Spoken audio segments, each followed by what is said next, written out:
Hello, everyone. I want to take a few minutes and just share some thoughts with you about the times that we're living in. I can't speak for you, but I know that many of us are pretty frightened these days. There are times when the worry, the anxiety, the uncertainty, they're almost overwhelming. It seems like about 3 weeks ago that my world and your world changed overnight. And it's all been so surreal. We're forced into finding this new normal when it seems nothing around us is normal. And we don't know when it will be normal again. I've heard from many of you, and it's true for myself, that this stay at home time, these stay at home orders, it is not a staycation. I'm tired. I'm weary. The endless bantering and chaos, press conferences about infection rates and death tolls and predictions, they're numbing to my soul. It'd be one thing if it was all trivial information or even political rhetoric, but this has life and death implications for so many people. I'm not ashamed to say that, yes, I too am afraid. Every day I try to remind myself not to be anxious and to give everything to God in prayer, and I try and I pray, and yet I awake each day once again with worry and the fear. It's real, and I keep praying, and I'm doing what I can to do to be safe and healthy and moving forward. Every few days, there are these new guidelines and restrictions and mandates placed on us. And just when we begin to adjust to one set, it seems newer, stricter guidelines are imposed. It's not a complaint, believe me. We know those guidelines and regulations are necessary. They're for our own safety. But this is the reality of our daily life.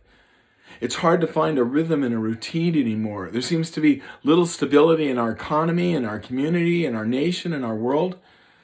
And there are restless nights filled with tossing, turning, and sleeplessness.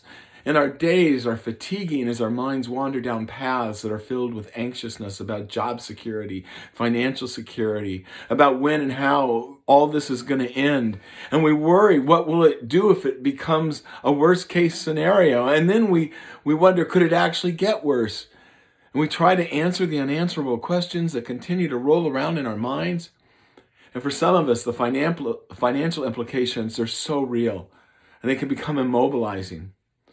Some of us have lost jobs already. Others are furloughed. Others have hours cut back. Others are afraid to go to work for fear of contagions, while others fear that they'll not have a job. And many are applying for unemployment. Continues to rise. It will help, but it's not going to pay all the bills. We've had to cancel events and miss opportunities like birthdays and anniversaries and graduations and more. And many of us, we can't even visit our loved ones. Aging parents, family, and friends are hospitalized. We can't go see them for any reason at all. I'm sure that many of you are like Jeannie and I, and we still have bills to pay, student loans and school tuitions. They haven't gone away. And I won't even look at my retirement account. It's been devastated. For some, the small margins that you had in reserve for unexpected, they've evaporated already. And the frustration and anxiety grows every time we go to the grocery store for even just the basics. We're met with empty shelves. Feels sort of like a third world country. My heart breaks when I see some people panicked in the stores. They argue with the checker to buy more pasta sauce than they're allowed. And it's crazy to think that people are arguing over and hoarding toilet paper. For me, this is a first-time experience to experience such shortages and to actually worry if there'll be enough, not only for everyone, but also for me and for my family. Most of us are working from home now, and we're sheltering our families. And for some people, they're alone in their homes. And some are taking care and sheltering your children or your grandchildren through this season of pandemic. Some of us have grown kids that are near, but we still can't see them. And others have children on the other side of the country or in other countries. No matter how old our kids are, they're still our kids. And so we worry, and I get it. Parents, you're trying to manage homeschooling and you're sharing computers and devices so everyone could do what they need to do. And you got slow internet speeds that seem like such first world problems normally. But when the kids need to do homework and you and your spouse both need to be online for Zoom meetings for work, and you have family and personal schedules that look nothing like anything we've ever known before or even could have imagined. And we're doing our very best. We're trying to manage and cope with life as it's coming at us so quickly. But it feels so unreal. or surreal. It's like we're trying to drink from a fire hose, and yet it seems like so much of our world has stopped and is simply frozen, unable to distinguish one day from the next. I know somebody in my work described it as like Groundhog Day. Every day is the same. I get it that you don't want those around you to see your worry or your fear or even your despair, for fear that it's going to scare them even more than they are right now, while wondering how this traumatic turn of events is going to affect their psyche and your psyche. Every time I cough or another coughs around me, even if we're wearing a face mask, I think, do I have the virus, or what is in the air out here? Is that runny nose from my sinuses or something more sinister? Is a tightness in my chest just worry, or am I beginning to have symptoms?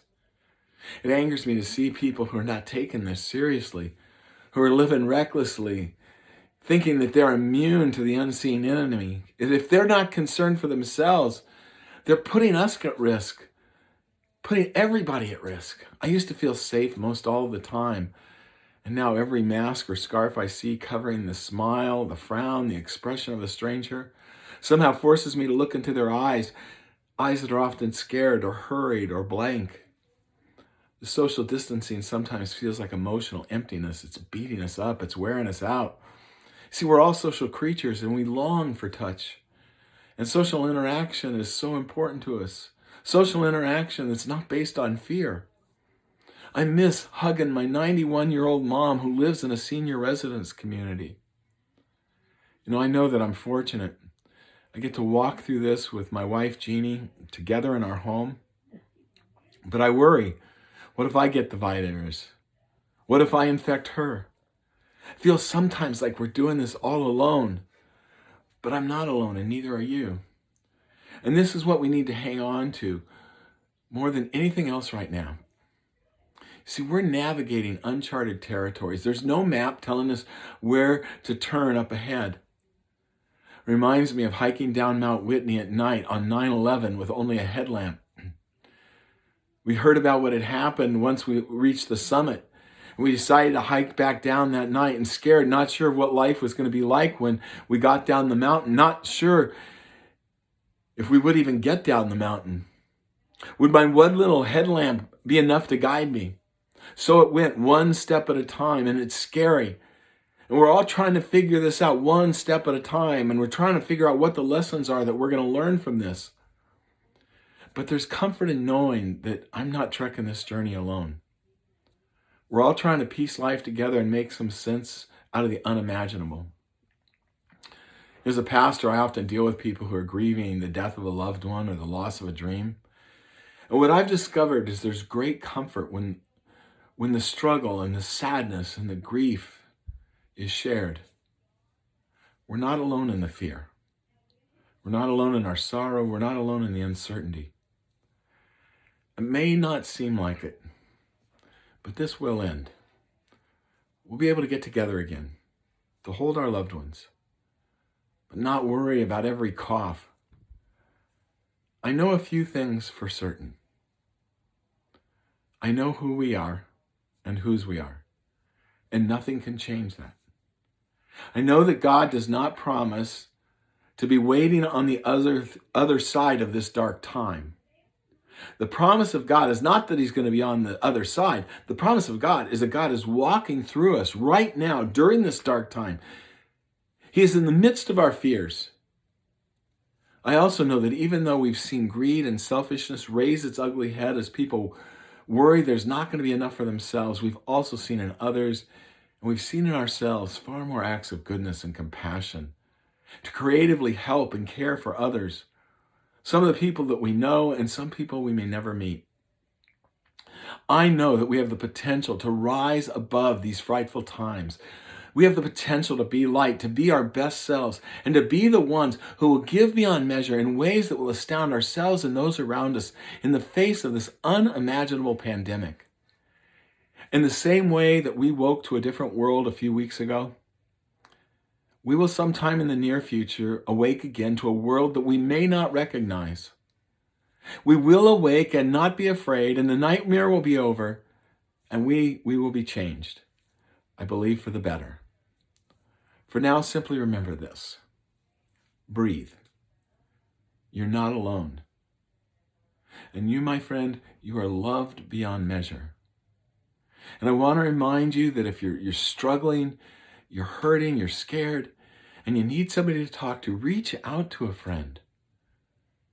Give me a call. Give someone on our staff a call. Make sure you find someone to talk to. You are loved. These are just some thoughts from one weary and sometimes frightened traveler on this journey with you. I love you guys, and I can't wait till the time when we can gather again.